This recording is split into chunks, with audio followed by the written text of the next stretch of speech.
everybody. Welcome to Wednesday and Victory's virtual workshop, where we create confidence and clarity for your financial life. I'm Patrick Huey. Today's April 17th, 2024. Today, we're going to take a look at a number that was in the news this week and caused about as much of a stir as anything can in financial planning circles, where people typically don't get too excited about much. Unless it's a headline like this: Americans believe they will need 1.46 million to retire comfortably, according to Northwestern Mutual 2024 Planning and Progress Study. Now, this article has seen a few iterations in a number of different websites. You can go out and Google your own particular version of it. But basically, it comes from this, which is the actual Northwest Mutual Planning and Progress Study for 2024. And indeed, when you look at work, retirement, and taxes, the amount expected for people to need to retire comfortably has gone to 1.46 million in 2024, up from 951,000 back in 2020. Obviously, that's a story because things have changed so much post-pandemic. Inflation is a factor, and people are feeling that pinch and thinking, well, geez, I'm just going to need more money than I thought I would potentially to retire the way I want to. But here's the problem I have with any of these articles that have this type of number. First of all, obviously, it's an average, because if you read down, Gen Z and millennials expect to need more than 1.6 million to retire comfortably, those go-getters. And high net worth individuals, people with more than $1 million in investable assets, say they'll need more like $4 million. So this is an average. And anytime you're talking about averages, you really have to take it with a grain of salt.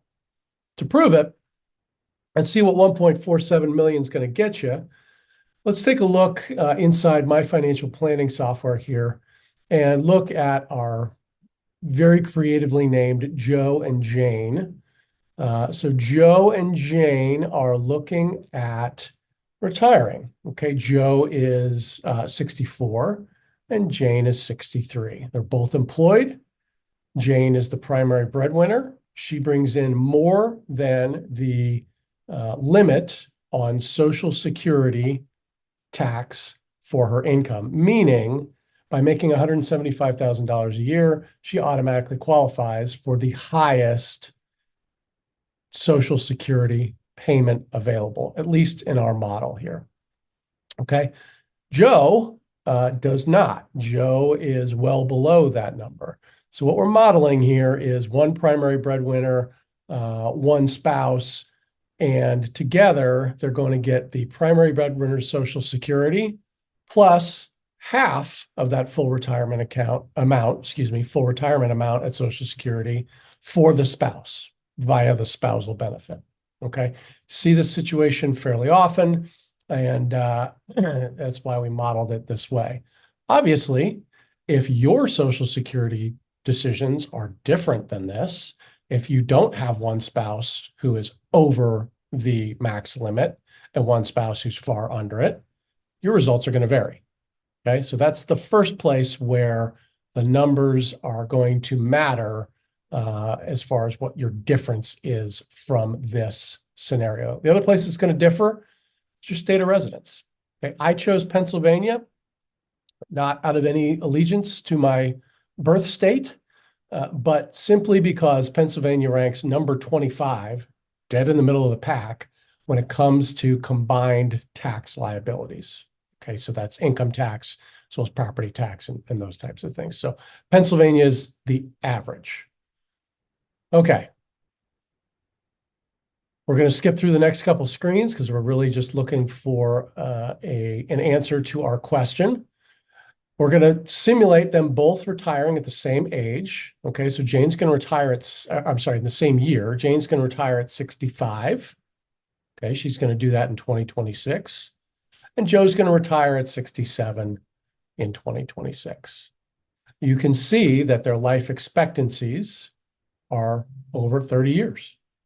So their money's got to last them quite a long time. Now, I know Everybody wants to push back on me and say, there's no way that I am going to live to 90. But if you are a couple, like Joe and Jane are, there's a better than average chance that one of the two of you will make it into your 90s. And if we don't plan for that better than average chance, that's not being a fiduciary.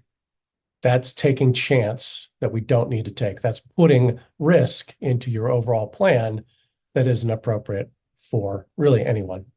Okay, unless you have some type of health issue.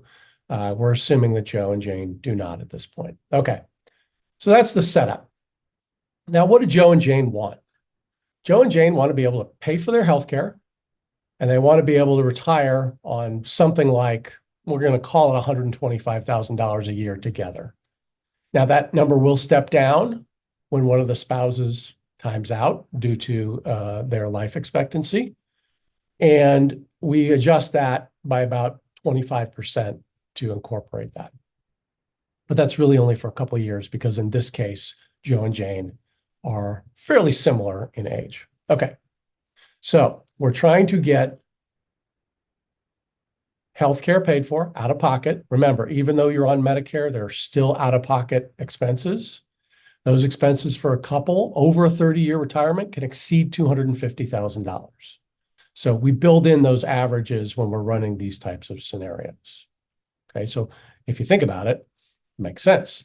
You're thinking about $10,000 a year in expenses over 30 years, that's $300,000, right? That's your out-of-pocket expenses outside of your Medicare that's going to come out of your Social Security. All right, let's move on from that. If you have questions, feel free, shoot me an email, send me a message. You can find me somewhere, go on the website. Certainly am happy to answer any questions as we go through this. Okay, Social Security, we got that plugged in. They're both going to take at age 70 in order to maximize their benefits. Why 70? In general, okay, now there are some nuances to this, but in general, if you've got a fairly large bucket of liquid investable funds, it usually, and you're fairly conservative or moderate with your investments, it usually makes sense to hang on before taking Social Security and maximize that benefit, even though you're drawing down your funds. Okay, there's a break-even point for that. And basically, if you're going to be in your 90s, you need to expect to get more than about a 6% rate of return living into your 90s for that to change and you to take your Social Security at your full retirement age versus age 70. At full retirement age is around 67 or so now. Okay. All right. Let's check out our investment assets. Now, I'm going to run this two ways, and that's why you're going to see two different things here. You're going to see a 401k for Jane with $1.46 million in it, right? That was the number back here, 1.46. Okay. You also see this Roth IRA with $1. I'm going to rerun this scenario after we see how much you can spend, from the IRA, from the 401k. We're going to run this with Roth and see how much it goes up. Okay. And I haven't done this yet, so I'll be just as surprised and delighted as you will. Okay, that's it for that. Net worth 1.46. Again, we're not counting a house. We're not doing any of that stuff. Household risk. Again, we're looking at a fairly moderate risk profile with an average return under 6%. Again, that led us to the decision to go ahead and take Social Security later. But you can see even that, balanced, fairly moderate type of portfolio with a 5.5% rate of return, because that's some pretty nasty years. And if you go through one of those, you could potentially, Jane and Joe could see themselves, losing up to and over $300,000. So risk management is an issue. But that's not what we're here to talk about today. So let's look at our results. Your simple question, can I fund all my goals without running out of money? Drum roll, please. No, you can't. Okay, so we know that you cannot spend that much money off of that $1.46 million that we put in as far as the investable amount. So let's take a look and see what you could do. What's going to get you to that 82% probability of success that you saw, which is where I put in this. Okay. And that spending number goes down to $100,000 a year instead of $125,000. And when Jane's alone, it drops to $75,000. So what are we saying here? Well, we're saying that this number is correct. $1.46 million is the number. If you want to spend $100,000 in basic living expenses and fund your healthcare in retirement, and you have the Social Security profile we outlined earlier for Joe and Jane. Okay. Otherwise, as the saying goes, your results may vary. Okay. For the record, this is a perfectly acceptable retirement plan profile. You've got 100% funding when you measure by average returns. You've got 100% funding when you measure by bad timing. And you've got a 82% probability of success, well within the confidence zone when we run a Monte Carlo analysis. This is just about as lock solid as you can get. We don't expect to see people up in the blue band very often. It does happen, but this is just fine.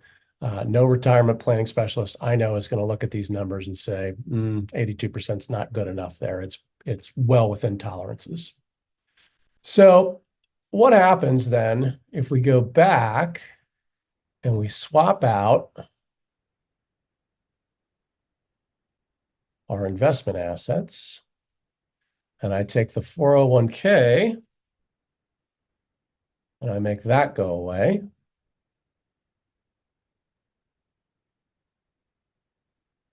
We'll take that down to $1. Sorry, Jane.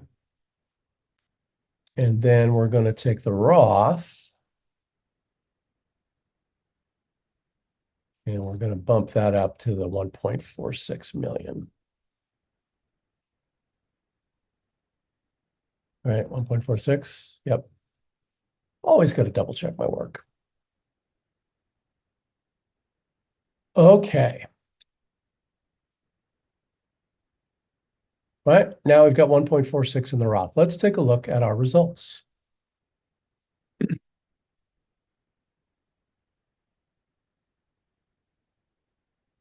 The original scenario goes up nicely, up to 57%. Our secondary scenario with $100,000 in spending goes well into the confidence zone, right? Probably to the point where I want to go in there and say, well, okay, I can spend more than $100,000 then. Let's go see what we can spend.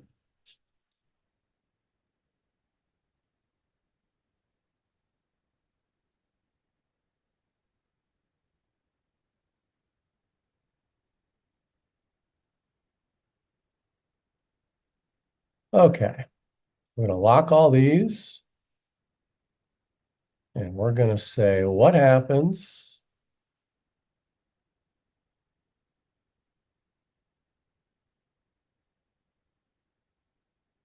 like that as well.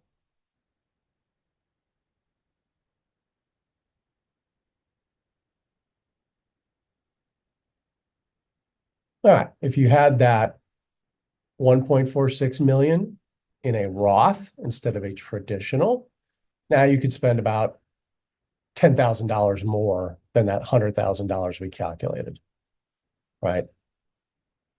$109,375 per year in retirement instead of $100,000.